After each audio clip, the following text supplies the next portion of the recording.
Hello, my loves. Welcome to SassafrasCast. How are we feeling today? I am your host, Rorie. I am here to talk to you today about how to read tarot for yourself. Little disclaimer, this is not a how to read tarot episode. This is specifically about taking the skills of the tarot and applying them to readings for yourself, which is a different experience than reading for another person and requires, in my opinion, a different perspective and some different skill sets than like reading for a friend. For obvious reasons, because we're close to it if we're reading for ourselves, right? So that is what this show is about. I also have a couple of patron questions. I put some questions out to patrons at the beginning of this week saying like, hey, what would you like me to cover? I'm talking about reading tarot for yourself. So I hope this can be a great episode. And if any patrons tune in for the broadcast, maybe there will be some more questions I get added as we go. All right, let's get started. Oh, there's magic coming. Oh, there's magic coming. Oh, there's magic coming. Where you gonna be tonight? Oh, oh, there's magic coming. Oh, there's magic coming. There's magic coming. Get ready for the rest of your life.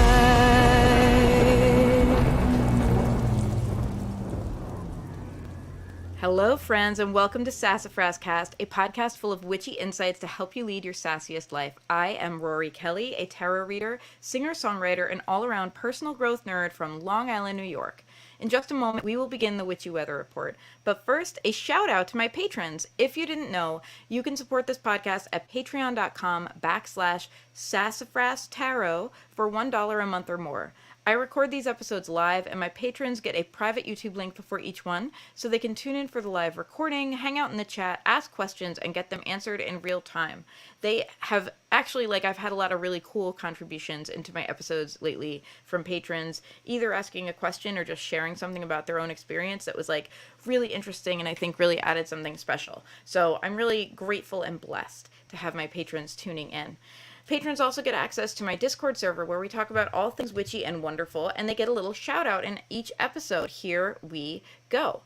I think here we go. Wait, I'm looking for the window that has my patrons on it. Okay, shout out to Amanda Little, Rachel Miller, Grayson, Millie Orozco, Ruby, Rebecca Jones, Brittany Campbell, Ginger Dawn Studios, and Kevin P. Murphy. Thank you so much for being in my life. I'm going to take a quick moment here to let you know I have two Patreons. One is for my music self, Rorie Kelly is what that Patreon is under, and one is for my tarot podcast. And the reason is I know not everyone wants both parts of me, right? Some people are just interested in one or the other. But I do want to let people know that you do get both parts of me when you sign on to be a patron. When you sign on to be a tarot patron at any level, you get the $1 music benefits. And when you sign on to be a music patron at any level, you get the $1 tarot benefits. And we do that through the Discord server. I try to remember to do this every month or so. I post crossed invites to both so that everyone can get access to both parts of me should they choose. That's important to me. I want to just be very accessible. So I just want to share that with people.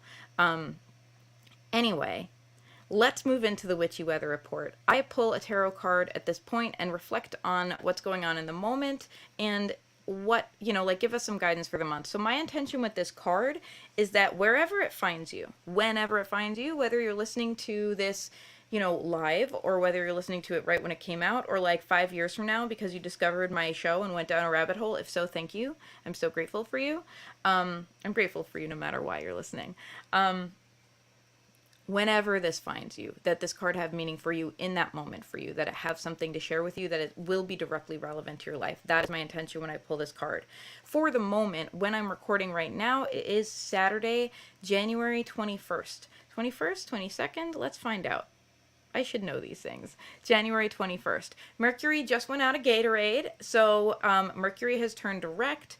I'm not sure if we're still in the stationing shadow part, but if you have been experiencing Mercury retrograde woes, they should begin to clear up.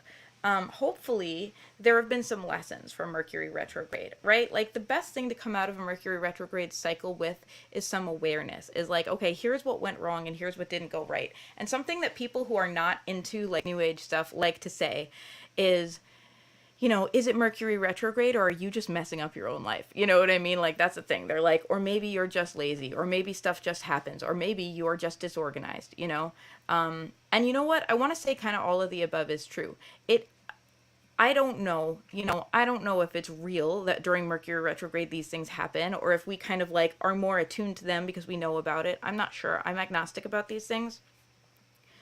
I do want to say that at no point in your life are you blindly affected by fate without having an influence on it yourself. Now, that doesn't mean that things can't happen that you don't have control over, right? Like, stuff happens, people get hit by buses, people win the lottery, right? Like, and everything in between. Things happen that we don't necessarily have control over, but we can always control our response. And we can always control how we choose to approach the world, and we can always control how we try to prepare ourselves for life's, happenings. And I hope that as we come out of Mercury retrograde, when maybe stuff has been thrown at us, usually with retrograde, it's like we experience things being thrown back in our faces a little bit. Like, oh, remember how you thought you were done with this? No, you're not done with it. Here's another problem related to this old problem, right? And I hope that there's some learning from that. Maybe we can look at that and be like, okay, now I know better and I can do better.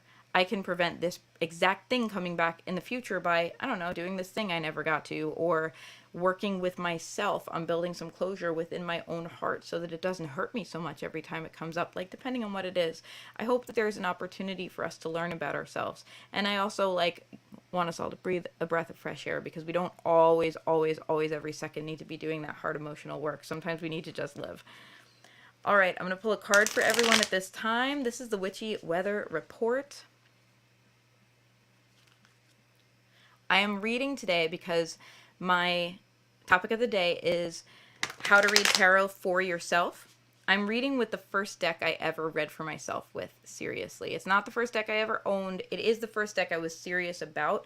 And I want to tell you, it's a very non-traditional tarot deck. So a lot of people will tell you,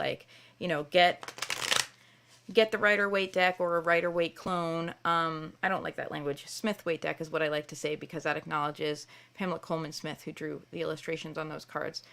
People suggest to get that because it's the most popular deck, and a lot of what we call clones of those decks are, use the same imagery, basically, and that will put you in this kind of universal tarot understanding. Well, your girl didn't. When I first started reading, I started reading with a deck called the Dragon Tarot, because that's the deck that I was into. I was like, dragons, yes, I want this deck. This is the one I will read with. And I read for myself exclusively with this deck for a lot of years. And I did add other decks into my collection later. I'm now really a deck collector. But this was the deck that started the journey for me. And I came out okay. I want to give you permission, if there's a deck that's pulling at you and it's not like the deck you think you should get, to get that deck. I want to give you permission for that. So here's our card. This card may bring you some guidance wherever you're at right this minute. This is the King of Coins. We are being asked by the universe right now to take a really wise sense of stewardship over our resources, to recognize no one is in charge of our resources but us. Again, as we talked about just now, yeah, things can happen that are out of our control. At the same time, we do have control over how we prepare ourselves for what happens, for what life throws at us, knowing that life will throw shit at us, right? Because that just happens. And we can control our responses to things. A king isn't immune to life doing what life does. Maybe the king has a little bit of privilege, right? He's a king. He's okay. Right? He's in his castle.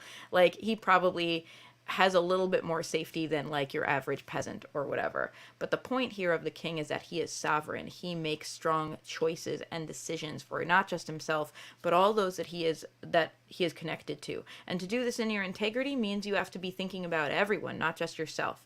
Now, we can save our conversations for another day about whether kings truly do that, and whether authority figures always act in everyone's best interest. Of course not, because we're all human, right? But when you are being asked to be the King of Coins, you are asked to act as a wise and benevolent authority figure around resource in your own life. What that looks like is looking at the lay of the land in a broad sense as well as in a very personal sense, right? every minute that the economy moves doesn't necessarily affect you and me individually, personally. Different things will affect more people, different people in certain ways, right? There's like an egg shortage right now. That's going to affect some people more than others. I don't really know how it is affecting chicken farmers. I'm sure it's affecting them. I'm just not a chicken farmer, and I don't really know exactly, what's going on for them. I think there's a bird flu thing, so probably they're not super happy. Um, I know it's affecting a lot of people who eat eggs because, like, prices are going up. Inflation is a thing. There's a lot of very funny memes about it. But my point being, different things are going to affect you differently. So it's good to have, like, an overall understanding of what's going on in the world. That also affects your interactions with different people, especially around things like money and resource, not just money, time, when everyone is stressed out, that is a resource issue. When everyone you meet is going through something hard, which has really been the case, like in 2020, that was really the case. And I think in a large way that's carried through for a lot of us. Recently, we have a lot of people questing to change their lives, which brings a different energy to the room, in terms of resource. You have a lot of people who are very determined, but also have a lot on their shoulders, a lot of stress and pressure. Being aware of what's going on globally helps you understand what to do for yourself, as well as for those you care about the most. You can't save everyone, but you can show up for you. You can show up for those who are close to you, and you can do your best to help the world within your circle of influence, right? Like, we can't end racism, but we can donate to local anti-racism groups, and mutual aid funds. We can do that to the extent that we are able to do it, and that is an appropriate action to say, like, okay, this is what's in my sphere of influence. This is as good as I can do, so I'm going to allow that to be my effort. Now, when we talk about our personal life with the King of Coins, we're looking at our time, money, and energy.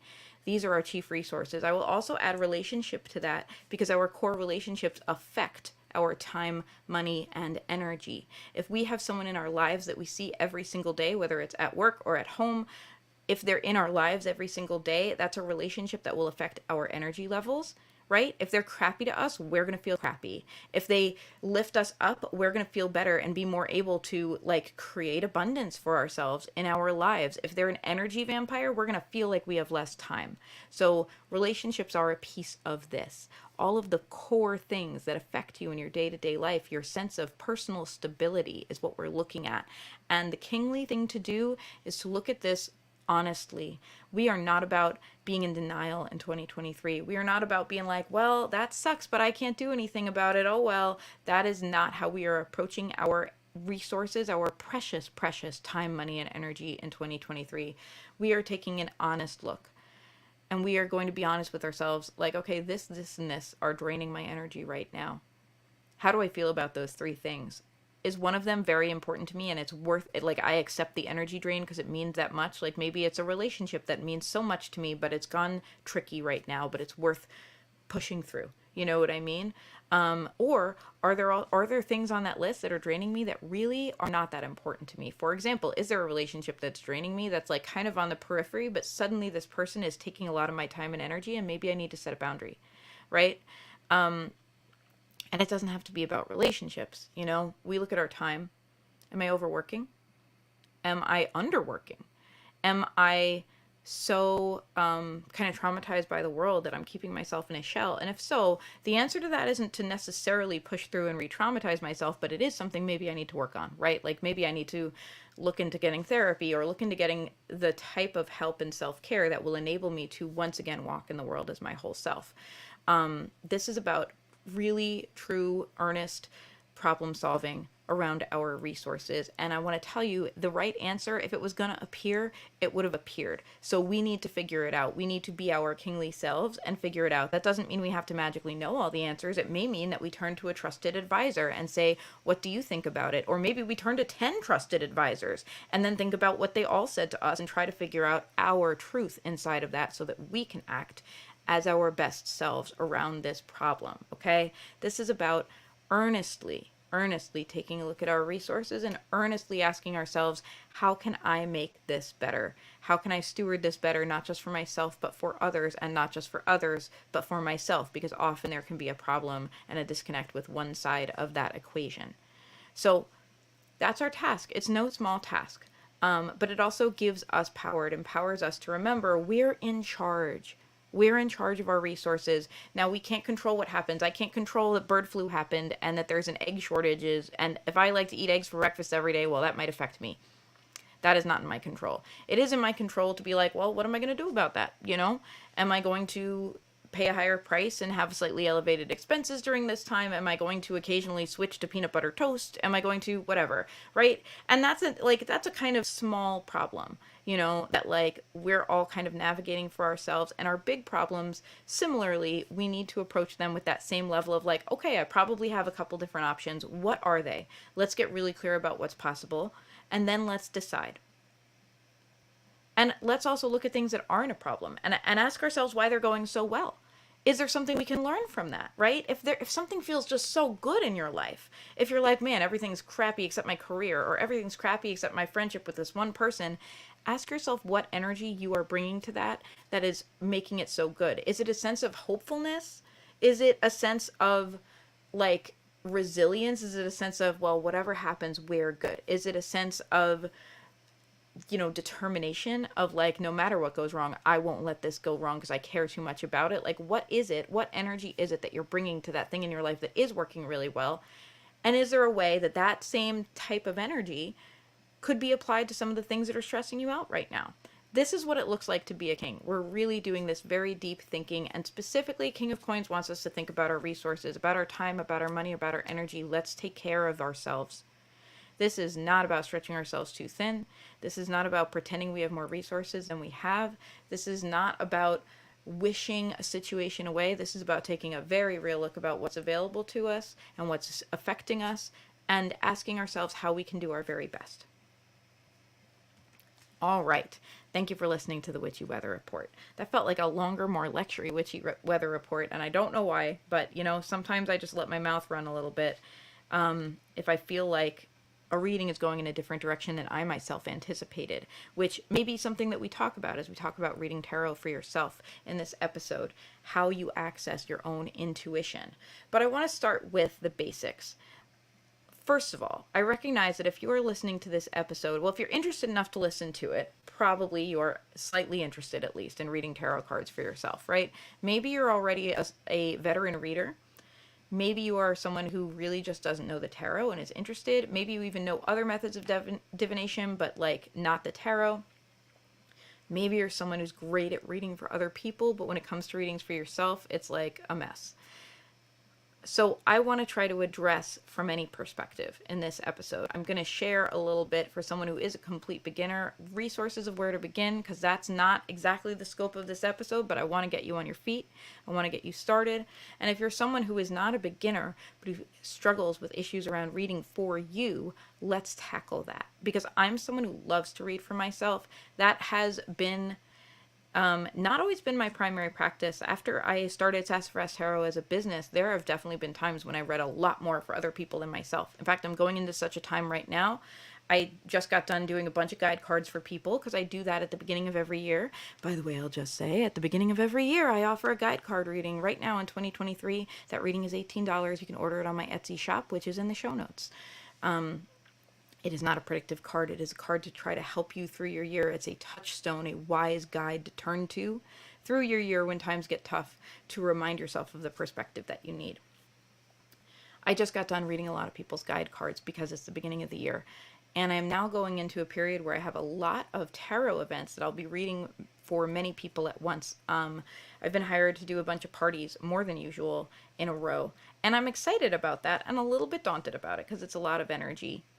It's just a lot of energy and a lot to take in, a lot of my voice. So this is a time that I'm going into where my primary practice is going to be about reading for other people. That's brought a lot to me. That's helped me understand a lot. It's helped me understand. We talked a little bit in the Witchy Weather Report about the difference between what's going on in the world versus what's going on with you. When I understand better what's going on kind of in the world, when I see these big patterns that I don't always look up from my own personal stuff to see, And that happens to me a lot when I'm doing things like tarot parties, because patterns become undeniable. Because I start to notice, like, okay, this card keeps coming up, or pairs keep coming up, or interest or knights keep coming up, or whatever it may be. No matter what deck I'm using and no matter who I'm reading for, that's a big energy thing, right? And when I start to notice those big energy things, that really helps me understand the world a little better and makes me think about my place in it, and it's helpful to me. But I also want to tell you, like, reading for myself began as my primary practice, and in the long run is my primary practice. I love tarot because it helps me guide myself. I love tarot because it guides myself and because it points to my own inner wisdom and helps me make the right choices. Now, I feel that way whether I'm reading for myself or someone else is reading for me. I choose not to work with readers who are very, very predictive, who are like, here's what's going to happen to you. I choose to work with readers who have a focus on some, like more of an inner psychological focus, and here's what you can do to move your life in the direction you want.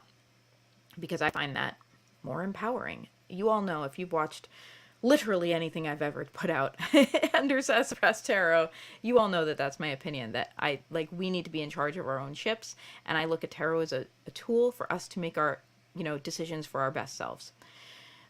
Rather than to be like led around by the hand by the universe. That is not what I'm about as a tarot reader.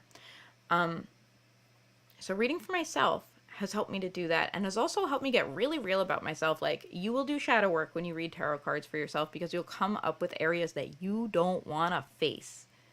You'll come face to face with your issues, and developing the type of self-knowledge that is required to read for yourself, and also to know when not to, is hard. It's emotional work in a big way. It's a different type of emotional work than we do when we read for another person.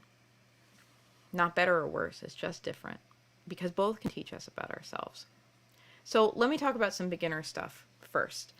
I could really ramble about this for hours, and what I tried to do is give myself some notes of points I really wanted to hit so that I can kind of try to stay on topic, because this is a topic I love. Let's talk about choosing a deck. So for starters, my patron and friend Lisa Diana has asked, I have a Learning Tarot deck. That's the name of the deck. It's Learning Tarot. It's a deck specifically aimed at beginners to try to help you learn, which is cool.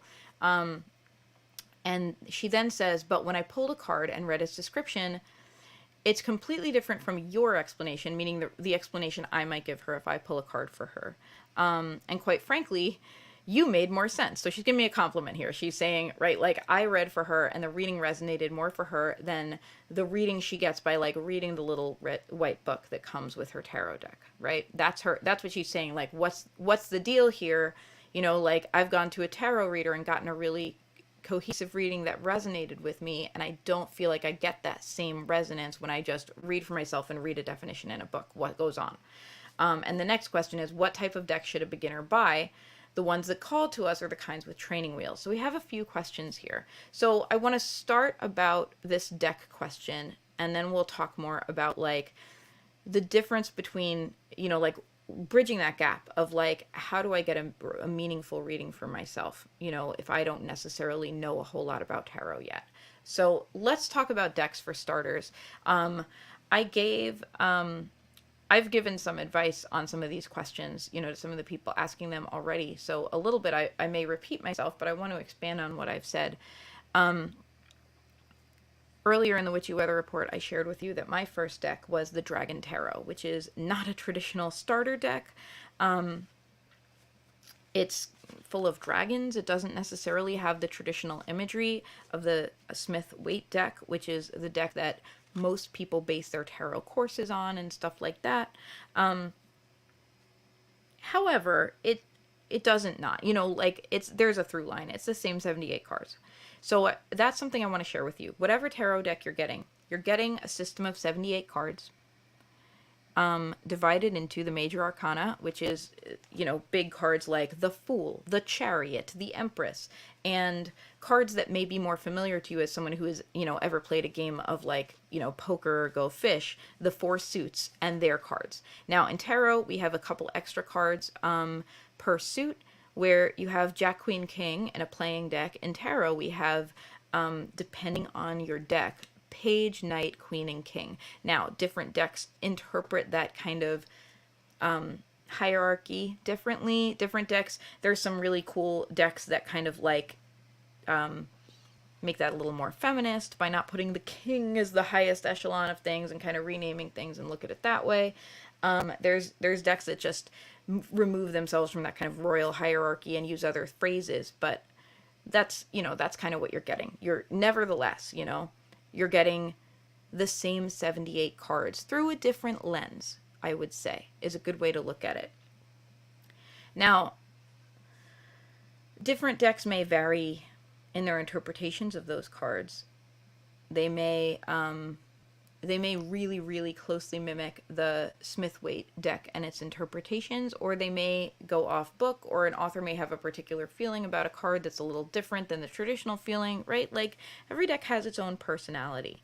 Just like, I don't know, if you're painting a picture, oil paints have a different personality than acrylic paints, have a different personality than watercolors. You use them differently, you're going to get a different type of result, and you can lean into their strengths and weaknesses depending on the medium. If you're a really good artist, which, like, I'm not a good enough painter to really feel like I can, like, you know, do that. I am a good enough tarot reader that I feel that I can do that. But what I want to tell you is, the reason I always tell people to get the deck that resonates with you is because the best deck is the one you're actually going to use. The best deck for you is the one that you're going to be like, this is exciting. I'm excited to open it up all the time. Even if I feel bewildered by it half the time, I keep coming back. Well, if you keep coming back, you're going to get better. If you buy a deck that's like, here's how to learn the tarot, and you look at it once, but you're not inspired because the imagery doesn't really turn you on, and because the sentences and keywords that are associated with the cards may be understandable, like you may get them, but they don't really move you. And so then you have that disconnected feeling of like, okay, I've gotten a reading and I know how to get the right answer, but it's more like I did a math problem than like I got a reading that resonates with me in my life, right?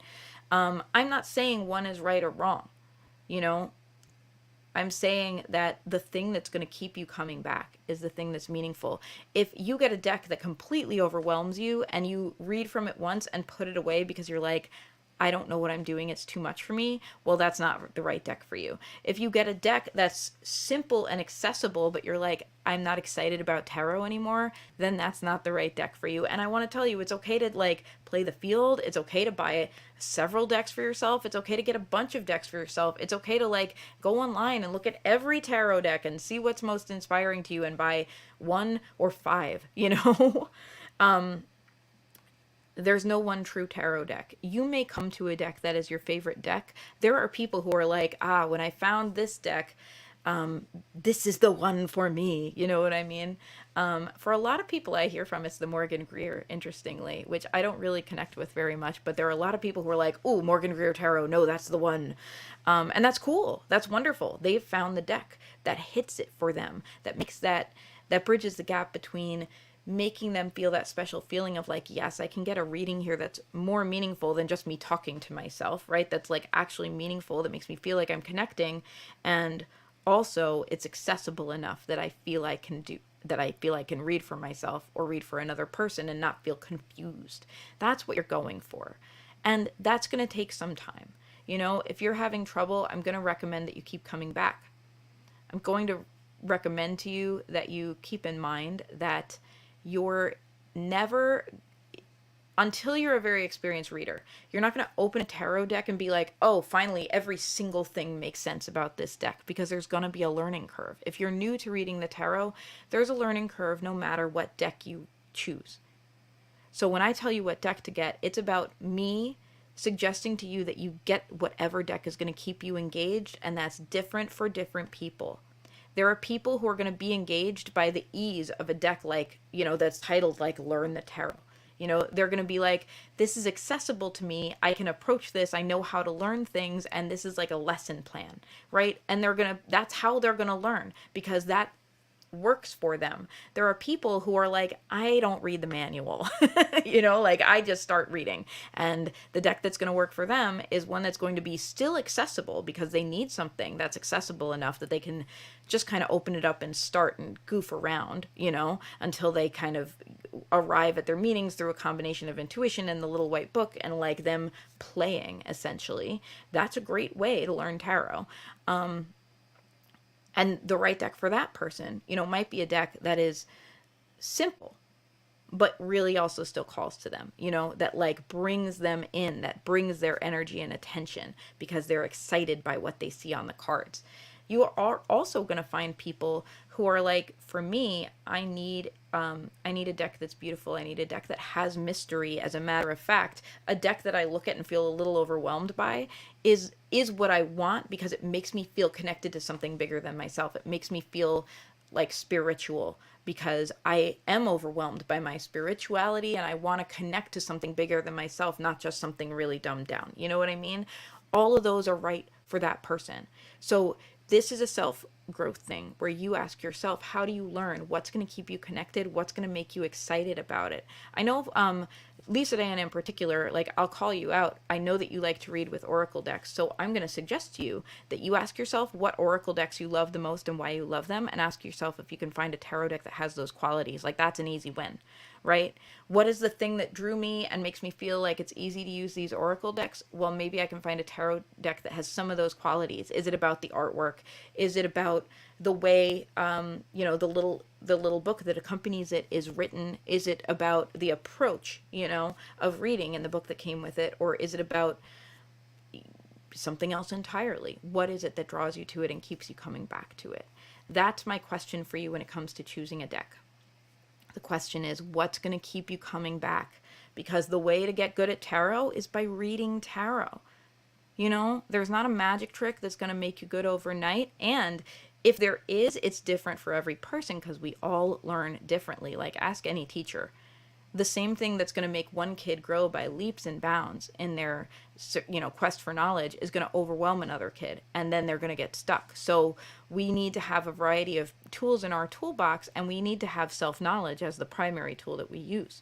When we choose a deck, when we choose how to read for ourselves, when we choose whether to read for ourselves or others, when we choose a spread, when we choose whether to work with spreads, when we choose whether to pull a daily card and what question we ask when we pull that card, self-knowledge is the answer to all of that. So sometimes the question is going to be as simple as like, what makes me excited to do it? Nobody has to read tarot. It is not a requirement for literally anyone. I guess you could say it's a requirement for me because it's like one of my jobs right now, but like I could close up shop tomorrow. I don't have to do it, We read tarot because we're called to it and we're excited by it. So part of your first question when you're trying to learn the tarot should be like, what's going to make me most excited? And that's maybe the thing you should do. It's really a valid way to approach it. And I know there are people who, for some people, deep and regimented study is what excites them. You know what I mean? And that's going to be the way that they really learn. And for other people, it's going to be more intuitive. And for other people, it's going to be a mix or something entirely different. This is about self-knowledge. Choose your deck based not just on what calls to you, but based on an understanding of yourself, right? If you're a person who likes shiny things and then, spends 5 minutes with them and walks away and forgets about it, well, you know what? Instead of beating yourself up about that, work with that self-knowledge. Because if you're that person, maybe the thing to do is to buy a new deck every week. Maybe the thing to do is like play with a bunch of different decks that you like. And then you'll learn by starting to find the through line, and that will be your understanding of tarot. If you're a person that gets very daunted by something like a big system like tarot, and you're like, I don't know if I can handle it, then maybe your approach is a more slow approach where you're like, I'm going to work with one deck because that doesn't overwhelm me. I'm going to work with simple imagery. Maybe I will just get the Smith-Waite deck because that's what most tarot books are geared towards. And so that's like kind of the official deck. And I can know if I'm reading a lesson from somebody that it is meant to correspond to this version of this card, and I can feel confident in that, then that's a healthy way for you to go. So it's about self-knowledge. It's about a little bit of an understanding about how you learn. Ask yourself the last thing you learned because you wanted to. That's important, right? Because we learn tarot because we want to. The last thing you were excited to learn that you built your skills on, What approach worked best for you, and how can you bring that to the tarot? That is going to help you not just choose a deck, but choose a path, like choose how you learn. Now, I want to talk about bridging the gap between, if you're a beginner, my readings, right? Like I'm the beginner reader. My readings, which maybe come from me looking at a card, reading the book, looking at a card again, trying to go like, okay, trying to sort it out as someone who's not an experienced reader, versus the reading that someone who is a very experienced reader gives you off the cuff that makes you go, wow, maybe that's what drew you to tarot, right? Maybe you got a great reading and you were like, wow, that's so powerful and insightful. I want in on that, right? And then you got your deck and you opened up your book and you like did a spread and you had that letdown feeling of like, this isn't the same. Of course it's not the same. You're brand new to it. That doesn't mean anything's wrong. It doesn't mean you're not gifted and tarot's not for you. No. Anyone can learn how to read the tarot. What it means is that you're a beginner, And just like I'm a musician, right? Just like the things that made me want to make music were people who were miles ahead of me. I heard a song on the radio, fell in love with the song, and was like, me, that's what I want to do. And then my task for the next 6 months was to learn how to switch between 2 chords on the guitar while my fingers were hurting. It didn't sound anything like the song I wanted to produce. That's okay. It was the first step, right? So remember that when you're reading for yourself, you getting a reading that's like, okay, this is kind of whatever, that means that you're on the first step of the journey. That's okay. But I do want to talk about some ways to make those readings meaningful so you keep coming back. And I'm going to make an analogy here. As a guitar teacher, I'm not currently teaching, but I have taught, and I've taught young people in particular because that's usually who comes for lessons. As a guitar teacher, what keeps you engaged, what keeps a student engaged, is being able to play something that they like and are excited by as soon as possible, right? When I was learning how to play guitar, I was teaching myself. I probably would not have stuck with it if I didn't have access to like look up the chords of songs that I really loved on, at the time it was called Harmony Central. Now you can look on a number of different websites, but there was one at the time. And every so often it would get shut down for copyright infringement. And that's a topic I'm not going to delve into. Anyway, what kept me engaged was being able to be like, okay, this is a song I like, and also it has 2 chords that look kind of easy to play, so this is the song I will learn, right? That's a combination of self-knowledge of, I know that I need a song I like to keep me engaged, and I know my limits right now, like 2 chords is maybe all I could do, and so let's start here, So I'm going to suggest, as we port this over to learning tarot, I'm going to suggest that you ask yourself what engages you with learning tarot and give yourself plenty of that. And I'm also going to ask that you are realistic with yourself about your skill level and keep it simple. You can be very engaged playing something simple. When I was first learning to play the guitar, my cousin and I learned how to play Eleanor Rigby on a summer vacation at our grandmother's house. We chose that song because it has 2 chords. The chords are E minor and C. We spent a lot of time playing Eleanor Rigby. And because we knew and loved the song, it was a good time for us. And because it was 2 chords, we were reasonably able to execute it. And that gave us enough skill and confidence to move on to a song that was like 3 chords, and to eventually expand our vocabulary, musically speaking, to do more complex things. And so the same thing is true of the tarot. What's exciting to you? Do that. And do it in a simple enough way so that you can execute it. So what that might mean is like, if you're like, oh, I really want to get like this big insight that I had, I want to get the answer to this question. Well, I'm going to suggest to you, we have options of like doing spreads for ourselves, and we have options of like pulling 1 card. A lot of people say pull a card a day for the tarot. And the reason is because that's the keep it simple, stupid side of things, right? Keep it simple, stupid. Some people say keep it simple, sweetheart, to be a little nicer, whatever you choose. If you pull 1 card, you're forced to focus on the simple, right? It's like choosing a song with 2 chords. However, if that's going to be boring for you, you might never progress. So we need to like have a happy medium that works for you. If you're pulling a card a day and then kind of like journaling about it that day, and if that approach works for you, do it. I know a lot of people who are turned off by that approach who are like, yeah, I don't see how this is connected to me answering my big questions, and so it's not doing it for me, and I kind of fall off the wagon. If that's the case, then we need to doctor your card a day practice. Maybe it's as simple as saying, instead of like making it a predictive card of the day, maybe we ask a new question every day, the question that's really hot on our minds. Or maybe we make it fun and we ask a variety of questions. Maybe we're like, whatever, should I talk to this guy? Or maybe it's like, what's going to happen at lunch today? Or maybe it's like, what should I eat for lunch today? And then we can have like goof around and have fun answering these very different questions with the cards. That also helps us build a vocabulary with the card. But like, let's immediately relate it to our life because we care about our life. If we have a very vague intention of like, I'll pull a card a day and then I'll kind of think about it after the fact, that's not as directly engaging. It's interesting. It becomes a journaling practice and a little bit of a meditative practice, but it might not directly match the reason we chose to learn the tarot.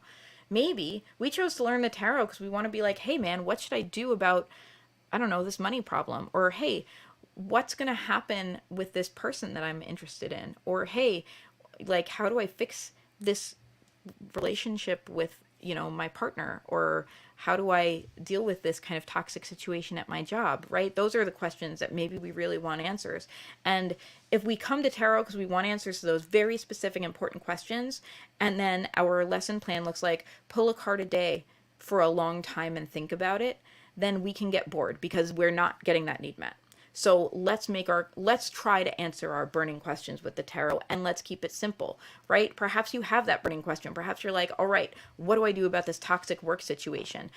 Let's not pull a spread because that's going to overwhelm us. Let's pull one card and let's form the question so that one card can help us. Like, what do I need? How do I need to approach this situation? Show me who I need to be or whatever. And pull the card, and the one card will answer us, right? So for an example, okay, let's say that's my question. I have pulled a card. My one card is the Four of Coins. Let's look it up. I know what the Four of Coins means.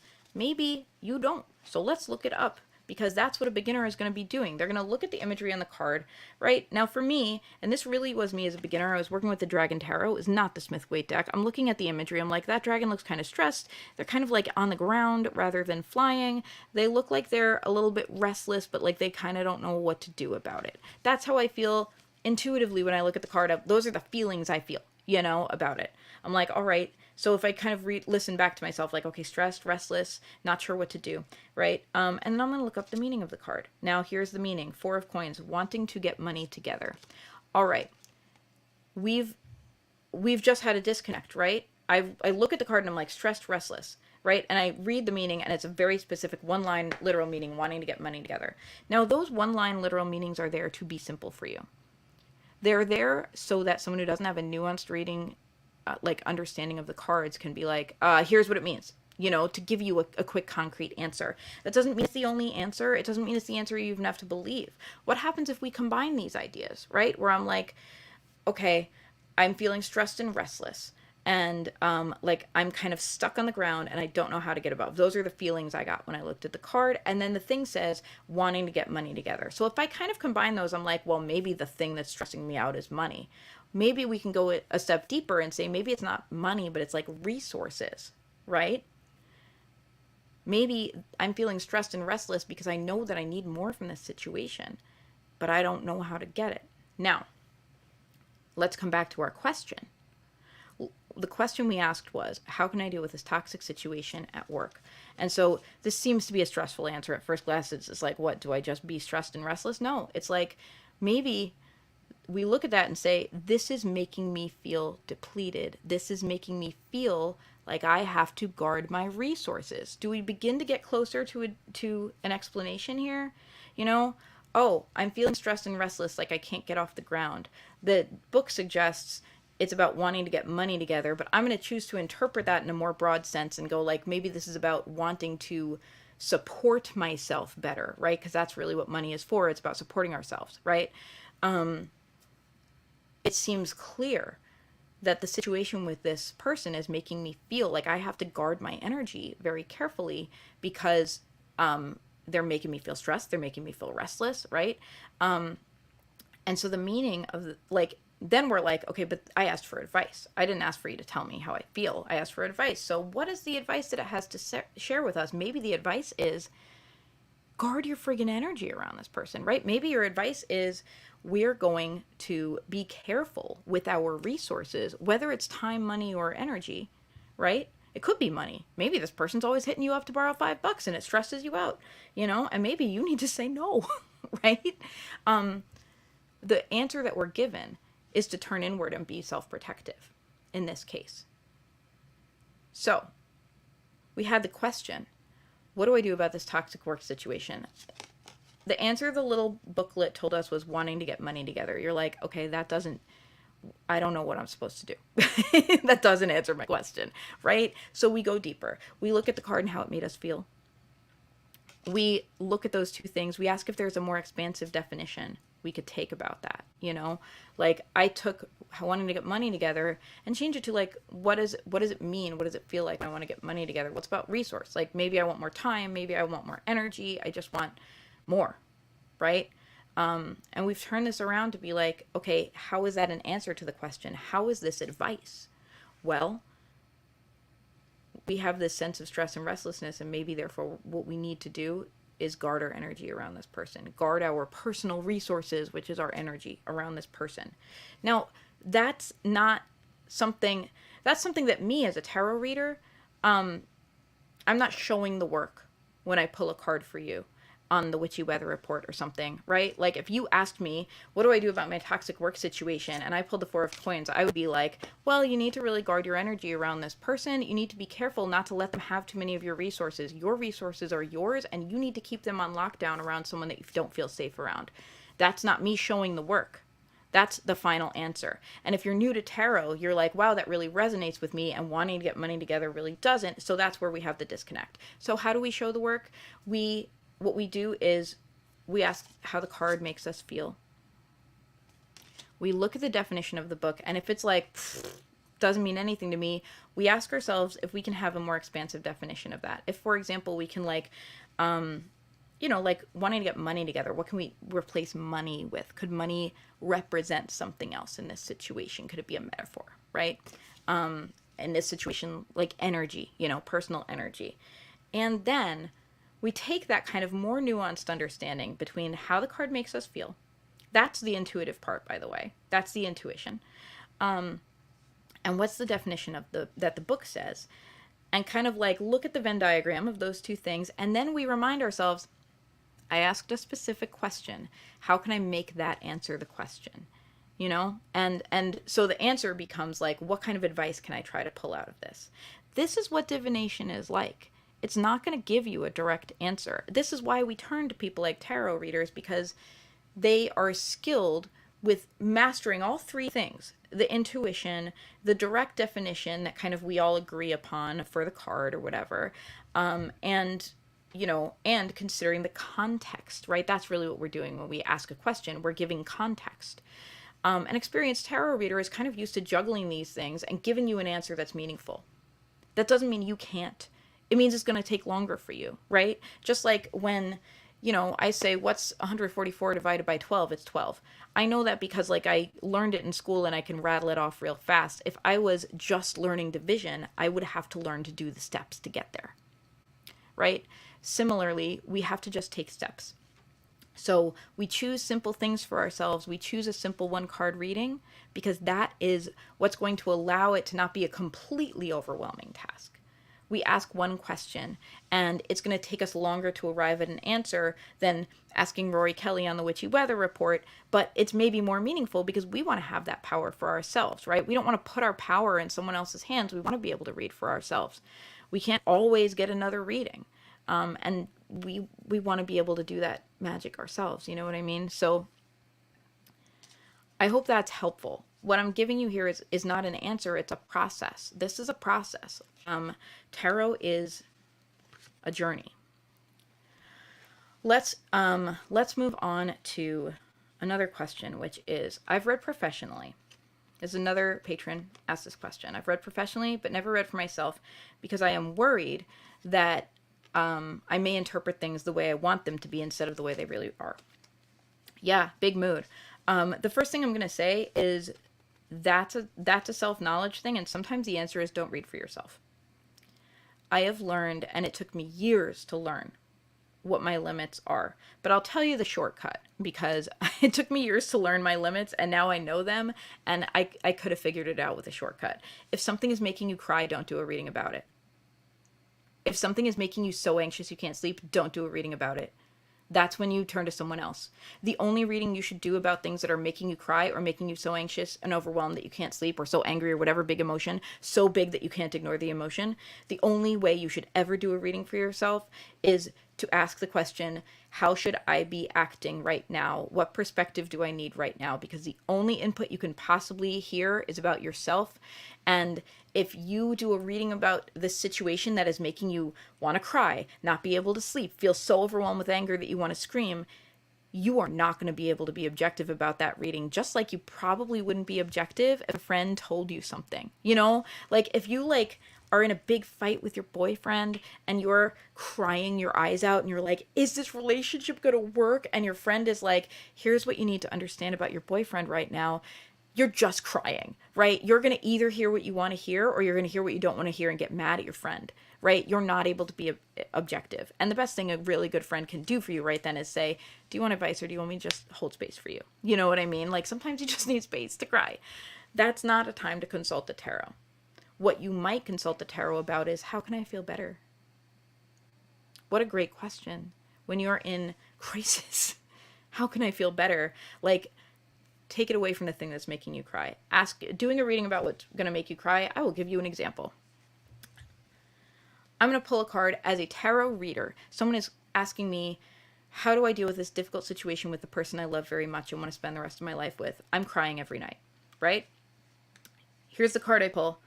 The card is the High Priestess. The High Priestess suggests to me that the answer is in themselves, and specifically intuition and feeling. High Priestess is a sense of emotional sovereignty, as well as intuitive sovereignty. The High Priestess is connected to their higher selves as much as they're connected to their kind of mundane, earthly self. And in order to be their biggest self, they have to embrace some level of mystery. They can't make everything cut and dry and like academic, because that cuts them off from that higher wisdom. In the same way, for example, in the same way that we just looked at that definition of the Four of Coins, and like it didn't give us any wisdom until we connected it with like a little bit of mystery with our feelings. The High Priestess needs to lean into their feelings and needs to allow a blending of their feelings and the facts of the situation, and needs to come to an understanding that is more nuanced than either one. Now, if I tell this to someone who's crying, if I'm like, well, you need to lean into your feelings, they're like, I'm crying every day, like I'm right here, you know? If I'm like, you need to lean into your intuition, they're not able to access their intuition because they're crying. They're not able to be like, let me see what the future holds, because they're just desperate to have a better future. So either they're the person who's their own worst enemy and they're like, well, he's going to break up with me and I'm going to die and cry forever. Or they're the person who's a wishful thinker and they're like, everything's going to work out because we're meant to be and we're twin flames. And neither of those is probably the right answer, right? Neither of the, like, one of those might be the thing you need to think in the moment, but neither of those is the right answer. The right answer with the High Priestess is to turn within yourself and try to find some healing within yourself rather than in the situation. The High Priestess is a solitary card. The High Priestess don't need no man because she is emotionally fulfilled within herself. The High Priestess is intuitive and is able to create big magic just by kind of drawing on what she already has within her, both intuitively and factually. It's a mixing of the two. So if someone comes to me as a reader and I see the High Priestess, I'm like, I'm going to recommend that you focus on yourself. I'm going to recommend that you remind yourself of your strengths, and especially your emotional strengths. I'm going to recommend you ask yourself how you've gotten through things like this in the past. And I'm going to recommend that you do things that make you feel connected to something bigger and better, to your very best self. And I'm going to recommend that you not focus on this relationship right now, because you're going to find healing separate from the thing that's making you cry constantly. Now, if I had pulled a different card, I would give them a different answer, right? If I had pulled, for example, the Two of Cups, the answer would be have a talk. The answer would be like, have a talk. Remember why you're committed to each other, because it's a Two of Cups, and it's about commitment and talking, and take yourself back to the beginning of that commitment. Remember why it's meaningful to you, and see if you can return to that kind of understanding with your partner. These are different advices based on different cards. If I'm the person who's crying, trying to interpret these cards, I see the High Priestess and I'm like, what does that mean? If I'm the person who's crying, trying to interpret these cards, and the Two of Cups come up, let's be real. I'm like, everything's going to work out. It's going to be fine. I shouldn't even think about it. Again, not a helpful answer. Like, in reality, maybe that's what you needed, was you needed comfort in the moment. But if you need comfort, you should not be turning to the tarot. The tarot may or may not comfort you. You should turn to a friend instead and say, I need comfort, right? So this is a self-knowledge thing. You need to know when something is making you too miserable, whether you're crying, whether you're angry, whether you're anxious and can't sleep, to do a reading. And you need to be firm with yourself and not do a reading on that topic, because it might make you feel better and it might make you cry more. And in either case, what it won't give you is a better understanding of the situation, because you're not ready for it emotionally. So have some knowledge about it. That's the shortcut. I learned all over the course of years what questions I should not ask the tarot for myself, and what circumstances in which I should not consult the tarot. And for me, it is when I'm having a fight with my boyfriend. Well, now he's my husband. You know what I mean? When I'm having like a core relationship thing that is making me cry about the person I'm in love with, I know that I can't be objective when I read the tarot, and I know that I will turn to it and either get comfort or cry. And, that's a crapshoot. And if what I really need is comfort, then I should maybe, I don't know, go watch The Babysitter's Club on Netflix. Like, do something that will truly comfort me, rather than read a tarot card, which might bring me comfort, but might make me cry. And probably won't help me understand it, because if I'm in that space, I can't be objective. I can't get the understanding I want. What I need first is to be able to calm down and feel a little better. So this is how to know. Like, this is not a thing about like, how do I read for myself? How do I overcome? The first step is to know when not to read yourself. If something is making you cry, if something is making you feel crazy, if something is making it so you cannot sleep, if something is making it so that you're so angry that you can't think, the answer is no, you shouldn't do a tarot reading about it. Maybe you can turn to another tarot reader if you feel like you're like, I am ready to hear objectively from someone else, but I know I can't be objectively myself, and what I need is advice. So maybe you turn to another person. Or maybe you acknowledge, I'm so upset right now that what I actually need to do is calm down before I even think about it. And know that can take several days. You might not calm down enough to do a reading in 10 minutes. So that's real self-knowledge, taking yourself in hand and saying like, no, honey, what we don't need now is a tarot reading. What we need is to feel better. Like, how about a nap? How about we watch something comforting? Or how about we, I don't know, go do something that dissipates our anger, like go for a long aggressive run, like whatever it is, It's that self-knowledge of knowing when a reading is what's really needed and when something else is what's really needed. Now, what about everything except for what makes you cry, right? Like, I read for topics that I'm close to all the time, because if you're not close to it, you don't care enough to do a reading, right? Like, I could do a reading on like, and be cute about it and be like, what should I wear today? And pull a card and try to like, be like, haha, what would the High Priestess want me to wear? And that's cute, but it's not meaningful. Like, I don't care. I'm just doing it to have a fun little tarot moment. What about reading about things you care about, but you're surfing that wave of, I care about this, but I'm going to be thoughtful and objective, right? In the same way that maybe you have a problem that's dogging you and you're like, now is the time to ask someone for advice who understands these things better. You know what? My mom always knows what to do about this. I'll ask her and I'll take her advice, or at least I'll think about her advice, That's when it's time to consult the tarot, is when you're ready to hear something other than your own pain. And then we get to practice being objective, right? Okay, let's take this person who was just crying over a relationship. I feel terrible for them. let's take that person. Let's say they had a fight.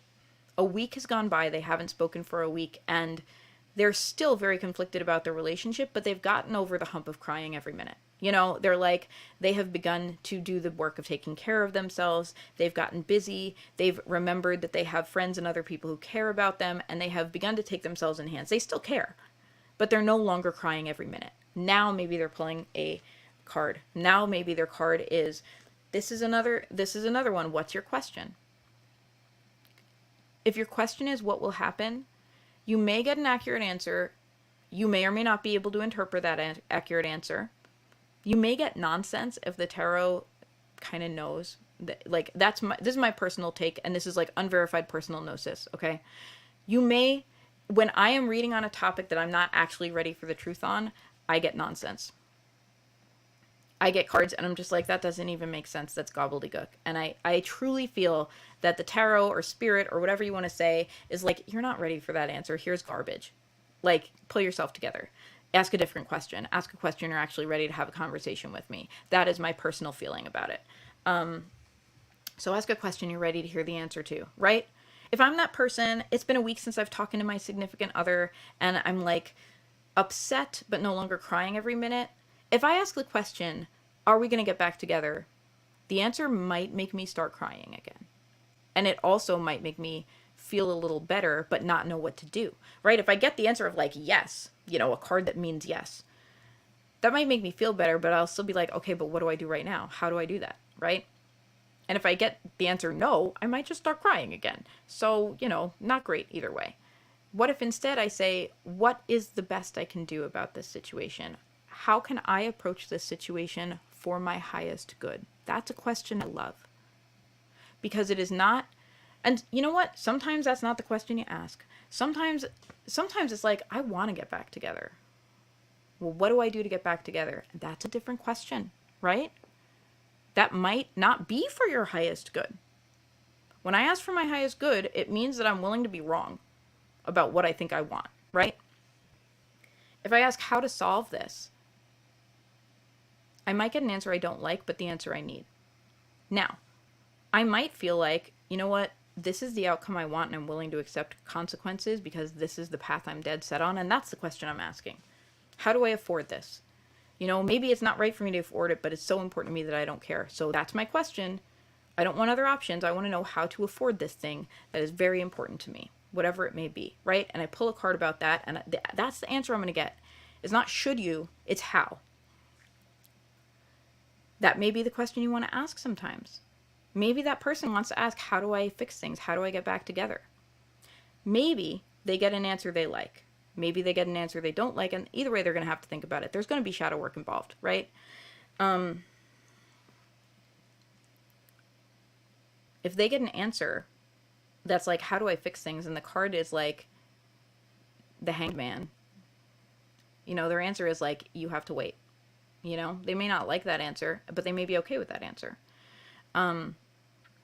If the answer is Ten of Swords, that's tough.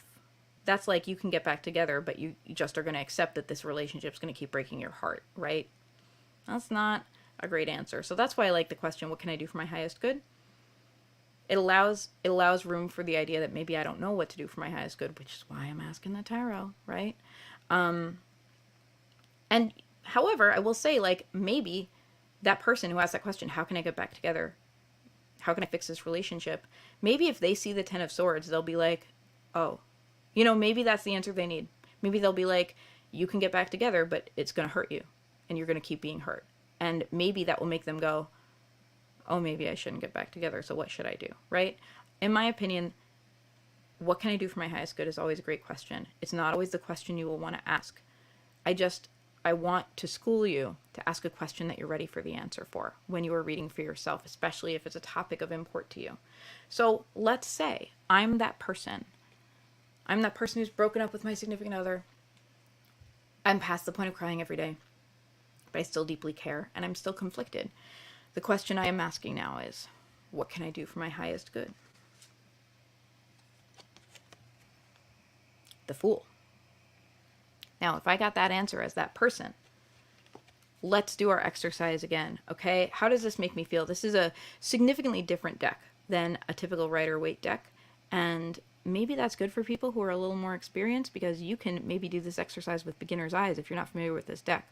How does this card make me feel? Okay, I've got like this kind of like clowny, jokey attitude. This person is like sassy and fancy, but doesn't look super serious. Like not someone I go to do my taxes. Maybe someone I go to have a good time with, right? That's the feeling I get, like kind of fun and exciting, not necessarily wise. That's the vibe I get. Not necessarily someone I trust as far as I could throw them, but someone I trust to show me a good time. That's the vibe I get from the Fool. Let's see what the book definition has to say. Divinatory meaning, a new chapter opening in one's life. Originality, eccentricity. Let's do this exercise. The book meaning says one thing. The way I feel about the card says another thing. My question has yet a third context to add to it. So let's just try to bring these two things together. My feelings about the card is, here's someone who knows how to have a good time, but maybe doesn't know the right thing. You know, maybe doesn't have the wise answers. Maybe isn't someone I should turn to answers. And the book says a new chapter opening up in my life. Well, maybe the way I access this new chapter is by lightening up. Maybe the way I access this new chapter is by acknowledging that I don't have the answers right now. I don't know the wise choice right now, and I need to allow myself just to try to enjoy the moment, to have a good time without having the answers, right? So that's a way we can identify an answer. Now, does that address our question? Our question is, what can I do for my highest good? Actually, in that case, it does, right? It sounds like what I can do for my highest good is lighten up and try to enjoy the ride. That may not be what I want to hear. I may be like, but that's not about my relationship, but maybe it is. And I'll tell you why. Because you're not the only person in a relationship, right? If you're consulting the tarot cards and you're like, how can I make this work? That's a different question than what can I do for my highest good? Because if you're over here like, how can I make this relationship work? And your other partner is like, I don't know, could be doing any number of things. Could be forgetting you as someone else. Could be crying his eyes out wanting to get back with you. Could be, I don't know, dissociating, through any number of means. Could be trying to get over you. Like, we can control what the other person is doing. We can control ourselves. So in this particular case, the universe is saying, here's the best you can do right now. I love that answer. I love the answer of like, what's the best I can do? How do I just try to be my best self? How do I bring my best energy to this at times when I don't know how? I don't know what my best is. And the universe in this particular case said, lighten up a little bit. Lighten up and let the new come in. You don't have to have the answers right now, in other words. Now, tarot will give you answers that aren't always what you want to hear. Maybe what you wanted to hear was, am I going to get back together? Even though you asked, what's the best I could do? Maybe what you really wanted to hear was, are we going to get back together? Well.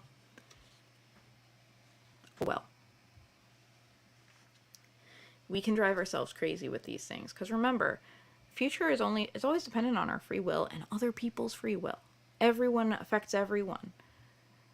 I am not someone who believes in this like hard and fast fate of like everything is destined to happen. We have free will. We can exercise it at any time. So do the people around us. Therefore, the future is kind of mishmashy, So we can have an understanding of the energy of the situation. We can even have an understanding of like, well, what's the best thing for me to do? But to say what is going to happen takes away our free will. And we know we have it. We know we can make choices. Which brings me to my next topic, predictive versus perspective readings. I think I've kind of just like laid this out a little bit. When you're reading for yourself, it's okay to do predictive readings for yourself. You may or may not like what you get, especially if you do a general reading like what's going to happen in the next 6 months. Well, if you get the 10 of Swords, you're going to be bummed and you're not going to be excited about the next 6 months, right? The 10 of Swords is a heartbreak card. It's like a ultimate betrayal card. If I'm like, what's going to happen in the next 6 months and I see 10 of Swords, I'm like, great. You know what I mean? Like, I don't know that that helps me. As a tarot reader, when big scary cards come up for a client, I do not tell them a big horrible thing. It doesn't mean I lie to them. I do not lie to them either. When I see the 10 of Swords, I'm going to be like, look, there's a situation that is going to cause you pain. What I'm not going to say is, you're going to have your heart broken. You're going to lose your house. Your best friend's going to betray you. Because if they leave the reading thinking about that, they're not going to be out there ready to make decisions for their best life and their highest self. they're going to be out there like, holy shit, the world's out to get me. Like, everything's going to be horrible. That's a horrible feeling. No, we don't consult the tarot to walk around feeling like we're at the mercy of other people. We consult the tarot to help us make good decisions to live our best lives. So I'm going to look at what's there, and I'm going to ask myself, how can I communicate this to them in a way that is going to help them make good decisions instead of make them feel miserable? Because we don't make good decisions when we are miserable. Now, as a tarot reader, I get the option and privilege of being a benevolent filter for someone.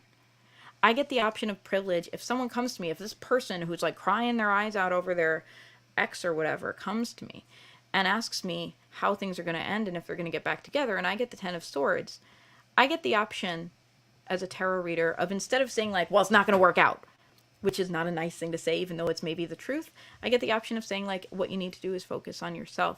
And what you need to do is maybe give yourself a plan to take good care of yourself no matter what happens. You know what I mean? And I might still say, like, things don't look good if they press me for an answer, but I'm not going to focus on, it's not going to work out, honey, because that's shitty. It's not helpful. You know, if you go to your friend, if like, you wouldn't say that to a friend. Even if your friend comes to you crying your eyes out about someone who you don't like, and you don't think is good for them, and you don't think it will work out, you're not going to be like, it's not going to work out, get over it, right? That's not what you would say to a friend. You would say, honey, I know how much this means to you, but I want you to make room for the fact that you could maybe be happy without this person, right? That's what you might say as a loving friend. And so that's the gift that I have as a tarot reader, is I get the opportunity to do that because I'm not close to the situation. I get to look at what the cards say and give them to you in a loving way. Give them to you in a way that will actually help you instead of hurt you more, instead of kick you while you're down. Now, when we're reading for ourselves, there is no such filter. When we're reading for ourselves, we might be like, what's going to happen with this relationship? And we might get the Ten of Swords. And then we have to like, you know, like realistically, honestly, sometimes I get those kind of answers when I've been reading for myself and I'm like, I can't function. I'm going to ignore this. And sometimes maybe that's even the right choice. You know, because if I walk around thinking, well, this relationship is doomed because the tarot cards said, I'm not going to be able to bring my best self to that relationship, whether it's bringing my best self to something that's not going to work out or whether it's bringing my best self to something that could work out. You know, I'm not going to be able to do that. So I have this strong policy of not reading for myself on things that are going to make me cry. Now, if I do a general reading, something that might make me cry still might come up, you know, and then we kind of decide how we feel about that. And sometimes, I want to tell you, sometimes it's psychologically right to interpret it in a way that allows us to continue living our lives instead of fall apart. You know, sometimes we get the Ten of Swords and the Tower and like, I don't know, 2 other crappy cards in a reading and we're like, God, I'm going to have a horrible 6 months. Well, you know what? If you walk around thinking I'm going to have a horrible 6 months, you absolutely will.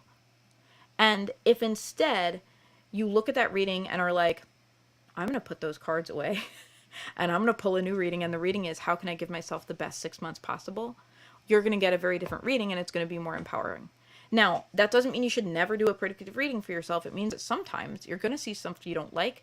And sometimes it might be wiser to be like, do I want to spend my life trying to figure out what bad thing is going to happen with me and go down that rabbit hole? Is that going to help me psychologically? Maybe no, you know? What if instead I just ask myself, how can I be the best in this situation? You know? So we're not just practicing self-knowledge, we're practicing self-kindness. And I think sometimes people think, oh, well, I want the truth, you know, and I don't want to like live a lie. It's not living a lie to ask, how is the best for me to approach this situation? That's choosing to be your best self no matter what is thrown with you. That's not living a lie. So maybe that's a healthier choice than saying, I want to find the ultimate truth of what bad thing is going to happen to me, you know? Now, sometimes we do a predictive reading and it feels great, right? Sometimes we do like, what's the next 6 months going to bring? And we get all this great stuff, you know, like we get like 10 of Cups and 9 of Pentacles and all this like nice stuff that feels really good. And we're like, cool. Well, then maybe we look back at that reading 6 months later and we're like, well, it didn't match my expectations. Or maybe we just have a great 6 months and it's fine, you know? But maybe too, we're like, whatever, I'm going to have a great 6 months. And then we sit on our ass and do nothing and don't have the great 6 months we would have had, right? So we have to remember that the tarot is not about us sitting down and accepting our fate. It is about helping us to access the fate we want. It is about helping us to make good choices for our lives.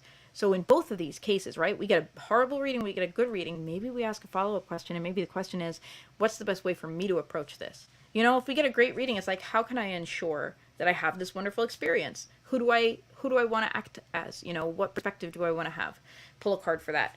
If we get a bad reading, then the question is, okay, how do I take care of myself? Or, you know, perhaps how do I avoid this? But sometimes things are unavoidable. You know, I think how do I take care of myself is always a good question, because you could take care of yourself no matter what's happening. You know, or how do I bring my best energy to this? Always a good question. So I want to encourage us to think hard about what questions we're asking the tarot. If you want to do a predictive reading, go for it. Know that you might not like what you see, and then you have to deal with that. Ask yourself if you're psychologically ready for that, you know? When I was a little girl, my grandmother did a reading for me, and she was like, I use this deck I made myself. It was a major arcana deck only, that she had hand drawn on cardstock. It was really cool. I wish I could get my hands on that deck. I don't know where it is. It's lost to time. And what she said was, this is the deck that I read for children with, because nothing really bad can happen to you in my deck. And that was an intention she set, because she wasn't willing to read for children and see bad things. She didn't want to see it. She didn't want to say that to a kid and terrify them and traumatize them.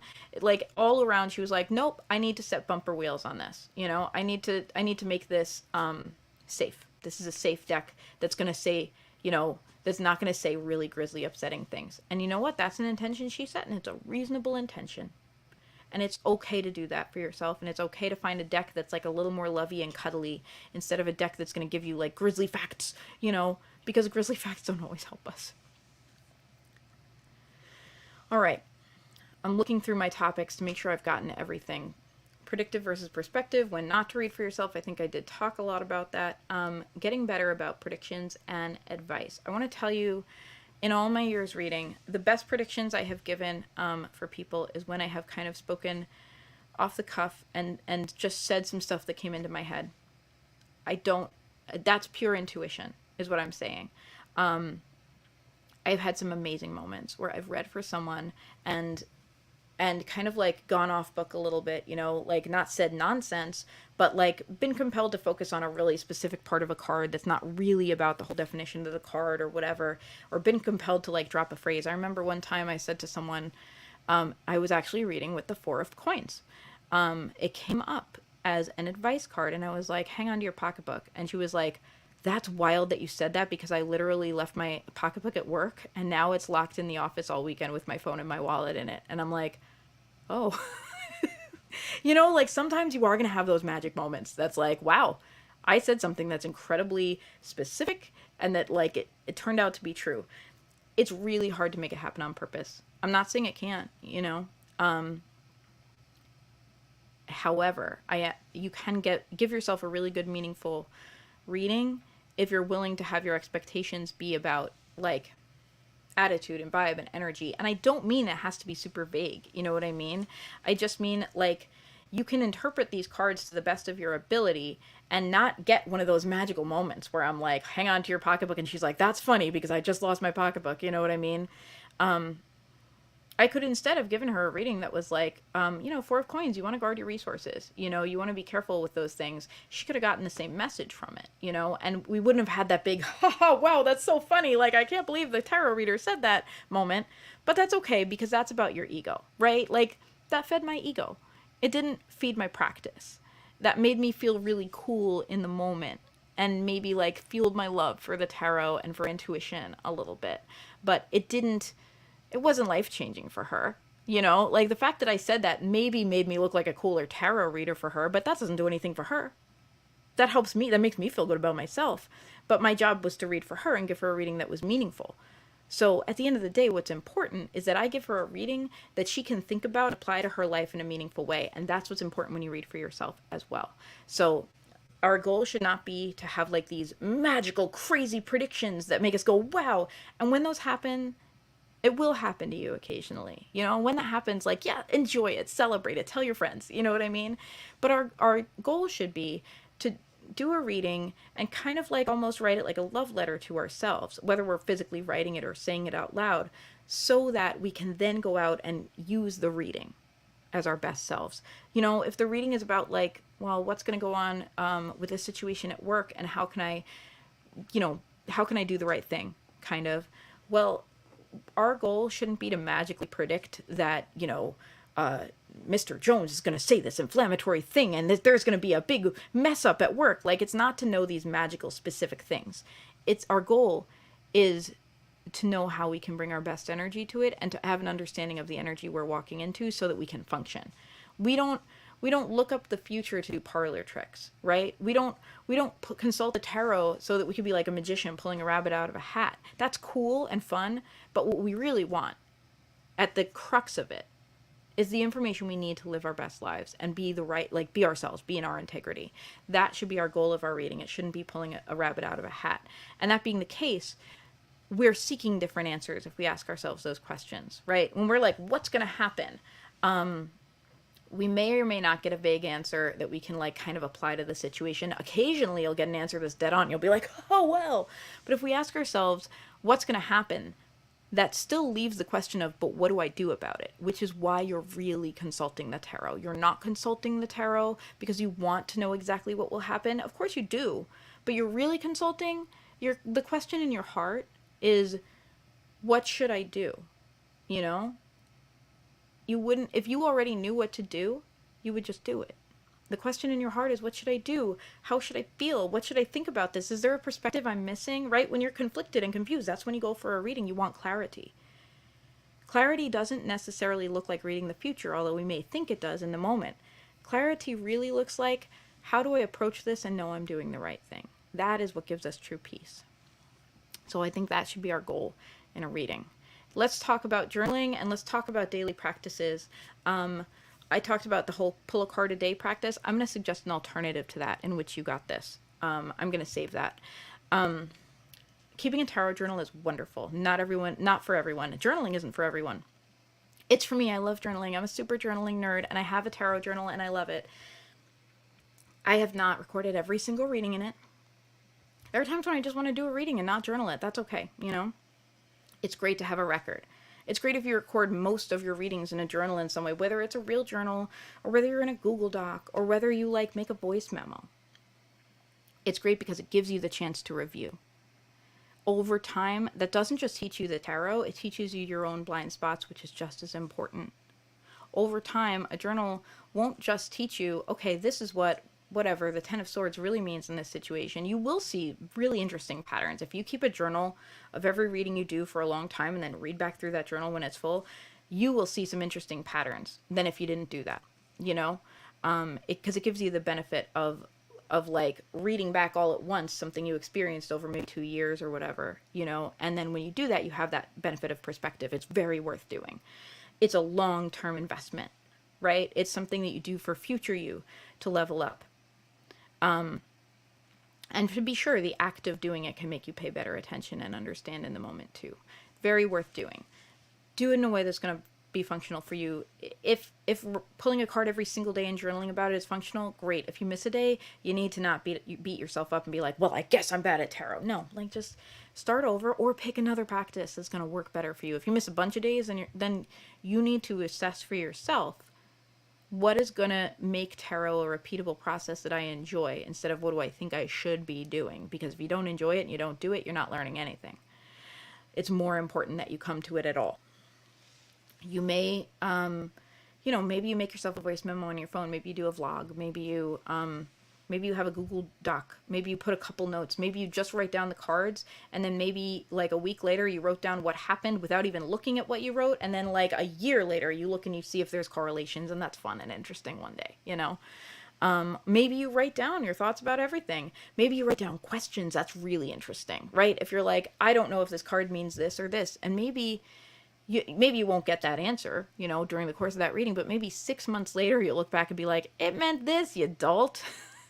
And maybe that's helpful because it shows you a blind spot, right? Maybe you're like, the card clearly means this and you didn't want to see that, you know? And that's helpful information that teaches you about who you are as a reader and who you are as a person and will help you give yourself and others better readings. So TLDR, keep a tarot journal if you want to. It's great. Don't limit yourself to it being a paper journal unless you love it. I love paper journals. I think it's wonderful. but a Google Doc, a voice memo, a vlog, whatever, anything works just as well. Anything you're capturing matters. Anything that will help you remember the reading, and then later doing the after capture where you're like, here's what went down and here's how I felt about it, that will help you. Self-care around readings. I talked a lot about when not to read and how to read for yourself if you're not feeling great, and there are times when what you should do is perform self-care instead of giving yourself a reading. Sometimes a reading can be self-care, sometimes it is not. I will say a guaranteed way to make a reading self-care is to ask the cards, how can I take care of myself? That is a guarantee. Any other question that you ask may be self-care or may be painful for you to experience, depending on what's going on for you. That's life. Similarly, the way to guarantee that a friend is kind and loving to you is to ask them for the exact support that you need, right? If you call a friend and you're like, can you just be really nice to me because I'm going through something hard? They have the assignment, they know what to do. And they know how to be nice to you probably because they're your friend and they will. If you call a friend and you're like, I'm going through this horrible time, and you don't tell them what you need from them, well, they might give you advice when you're not ready for advice. They might tell you to forget about it, and that might hurt your feelings because you're really feeling it right now. And what do you mean forget about it? They might do any number of things that are not the care you need. Similarly, we make our needs known with the tarot cards. If we want care, we ask for care. If we want advice, we ask for advice. Let's talk about which you got this. This is what I'm going to recommend to you as a practice for learning the tarot. I'm going to recommend, for specifically learning to read for yourself, I'm going to recommend we keep it simple with 1 card pulls. I'm also not going to recommend the typical thing of like, pull a card a day and journal about it, and that's how you learn the cards. I don't think that works for every single person. Instead, I'm going to ask a different question. I'm going to ask you at the beginning of your day, or whenever you do this practice, to ask yourself, what is my most burning question right now? About life, about whatever. Your most burning question might be, it'll come to you, honestly. Sometimes it'll be really petty. And honestly, it's great to read the tarot about petty subjects. Like, it will help you grow as a tarot reader, is what I mean. Sometimes the question might be like, what do I say back to this stupid person who's being crappy to me? That might be your burning question, Your burning question might be, what should I do with my investments right now? Your burning question might be, are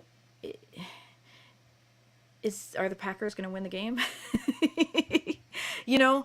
Whatever your burning question is, that's what you ask the cards that day. So before we even take the cards out, here's your practice. You ask yourself, what is my most burning question? You decide on 1 question, and you decide that you're going to try to get an answer with 1 card, even if it seems a crazy thing to try to answer with 1 card. You do want to take some responsibility and make it a fairly simple question, You identify your burning question, you write it down in a notebook, or you say it into a voice memo, or you put it on a video, whatever you do to make it something that's captured. And then you pull your card. And then we're going to follow the process that we talked about earlier. We're going to first look at the card. We're not going to open the book yet. We're going to look at the card. And we're going to say, okay, what do I feel about this card? What do I feel when I look at this artwork? You don't have to do anything else. You don't have to magically know the definition. You don't have to rack your brain to try to remember. You're just going to ask, what do I feel about this? What jumps out at me? Write it down or vlog it or whatever. Talk it out or say it into your voice recorder. You'll find too that there are different ways to access your intuition. Some people access it better when writing. I find I access mine better than when I'm speaking, even though I really like writing a lot better. So that's a thing I've noticed. I will talk to myself while I do a reading if it's important to me, and then write it down because I access my intuition better through speech. Whatever works for you. You'll learn that over time. Don't stress about it right now. For right now, just write down your feelings when you look at the card. Now, we want to look at the card's definition in the little white book or whatever book you might have. Write that down. Label it so you know which is which. And then we're going to just think about those 2 things. We're going to be like, okay, if there's a disconnect, how can I understand how these can work together? If these seem to say 2 completely different things, how do I make there be a Venn diagram, right? And we may arrive at that with the context of the question, right? If the question was like, I don't know, are the Packers going to win the game tonight? That was something I did with a tarot student of mine, and it was a great exercise to help her get better at tarot because my husband loves football and she doesn't know anything about it or care about it. And I was like, this is a great way to get you better at just like reading because you don't have anything invested. It's not going to hurt you to look at the cards, and your job is to try to construct a story about this. So I like asked her about a series of football games and she gave me answers that were like, ended up being really interesting and like interestingly accurate. Like I remember one of them because she was just looking at the cards. She doesn't know anything about football. So she didn't try to give me football answers. She was like, well, this guy really like thinks he's the guy. Like he thinks everybody like likes him and he thinks he can do no wrong and he's going to kind of get his ass handed to him. Like that was her interpretation. And something like that really happened. Like this very celebrated receiver, like, failed to deliver on a very important pass, and that was just like, as someone who was watching the game and who had listened to my student, I was like, and my husband was probably like, that's not good. We don't like that happened. Anyway, I've clearly gone down a little rabbit hole. My point being, if that's your question, if that's your burning question, make it the question of the day and then look back at it later, and you can get some really interesting insights around it, If you get like, that's the thing. Tarot's not really meant for yes or no questions. What you're going to get is like, here's some information, I guess, because you did not, like I'm not a yes or no device, right? So if you say who's going to win the game and you get the Page of Cups, you're like, I have to think about what that means. Which of these teams really represents the Page of Cups? Is it going to be an emotional win because cups are about emotions? Is it going to be an unexpected win? Maybe someone who is new to the team because Page is very young, is going to make a big play. And it's going to like really like give them the hope that they can have their big career, right? Like we kind of have to like extrapolate when we're asking the tarot an almost inappropriate question. And in a way, it's great for you because it gets you really thinking about the tarot. I don't recommend you do this every single day because you might not feel like doing it every day. That's why my recommendation is to ask yourself, what is my burning question of the day? Just take that question, own it, and ask the tarot. And my one caveat is if your most burning question is a question that might make you cry, or might make you scream, or might make you lose sleep, that you reframe the question to be, how should I approach this? If your burning question is, like, are we going to break up? Is it not going to work out? And you're heartbroken if the answer is no, then I'm going to insist that you reframe that question that day for how can I approach this? Because that's always going to give you an answer that's going to help you take care of yourself. You ask your burning question. You look at how you feel about the card. You look at the meaning of the card that is given to you. You write them both down. You try to come to an answer. That's all you have to do. If you do it every day, great. If you do it every week, also great. Like, I'm not the person who's like, you do it every day or you failed. Because sometimes we do that. We commit to a daily practice. And if we miss a day, then we're like, well, I guess it's over. Well, that sucks. You could still learn if you do something 5 or 6 days instead of 7, Give yourself credit for what you do. If you're like, I'm going to do a daily practice, and what you end up doing is like 15 out of 30 days, you pull a card. Cool. You still got 15 days worth of information to learn from. That's great. That's wonderful. So that is my kind of flexible, which you got this daily practice. Identify your burning question, pull a card, write down how it makes you feel and what you think about when you see it. Then write down the definition and then try to put that together, like try to work through it. That is the practice of reading tarot in a nutshell. That really is what it's about. So, I'm also, by the way, going to do a bonus episode for my patrons where I'm going to take you through, if you're a $5 and up patron, you get my bonus episodes. I'm going to take you through a bunch of different decks and how I feel like pros and cons for a beginner, reading for those decks, and also pros and cons when reading with those decks for yourself. That's going to be my bonus episode. I have a couple of decks already laid out for that purpose. I'll probably select a few more. So if you are a patron, that's the bonus episode that you'll have coming. I think that'll be like fun and interesting wherever you are in your practice. I am going to talk about what this deck is good for a beginner, but also in context of like reading for yourself versus reading for another person. All right. Thank you for spending time with me today. If you like this podcast, please rate it and review it wherever you listen to podcasts. That is a gift you can give to a podcaster that is free. And if you can take a moment to share it with someone who might be interested, like that is an even bigger gift. Sharing, like spreading the word, is free for you and incredibly immeasurable. Like that is really how podcasts get found. That's how podcasters begin to thrive. If you do want to support this podcast financially and unlock exclusive benefits like my bonus episodes or, being able to tune in for a broadcast like this, you can do that at patreon.com/Sassafras Tarot. patreon.com/SassafrasTarot for $1 a month or more. Patrons get access to things like extra content, personalized tarot polls, a witchy Discord community, and more. If you have a question, idea, or suggestion, you can email me anytime you want at sassafrastarot@gmail.com. You can also follow me on social media. I am at Sassafras Tarot everywhere: Facebook, Instagram, Twitch, YouTube, Twitter. If you would like to order a reading, you can do so at etsy.com/shop/Sassafras Tarot. I now only do readings through Etsy, even though they take fees, and I don't think Etsy is the best place in the whole world. Whatever, it's where my shop is. It's working for me. We all have to make these kind of functional choices, in today's, kind of side hustle society. It's functional right now. And there are a lot of people on Instagram in particular who are like scammers who are trying to impersonate tarot readers and sell readings. And that's awful. So I now only do readings through my shop, because if you go to my Etsy shop, it's me you're connecting with. Etsy.com/shop/Sassafras Tarot. As always, I'm going to take you out with a song. If you like it, I hope you will search for my music self. Rorie Kelly is my name, RorieKelly. You can find me on all of the streaming services, Spotify, all of that. I'm also on YouTube, Facebook, Twitch, like all the social media kind of places. I actually go live all the time on Twitch. Would love it if you follow me there.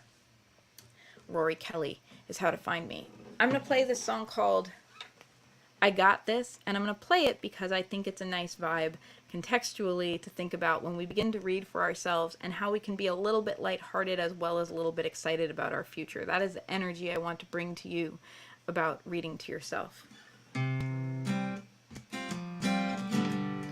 If you like this song, you can hear the studio version everywhere fine music is available. It's called I Got This.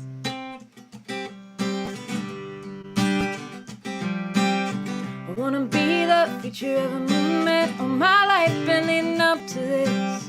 I wanna be that important to someone. I got the kiss, I got the kiss. You wanna see me just change. You wanna love me, just rearrange. I wanna see you just smile at me. No corrections, no complaints, yeah. Everything I want to do, yeah. Shout at me. Everything do, yeah. In front of me, I got this. I got it on my own, yeah. I wanna be right square in the moment, meditating like it's Buddha night, but I don't think it's desire, it's killing us. It's a chain of self-denial. I wanna see us both change. I want the power, I'll rearrange. I wanna see you just smile at me. No corrections, no complaints, yeah. Everything I want to do, yeah. Side of me. Everything I want to do, yeah. In front of me, I got this. I got it on my own.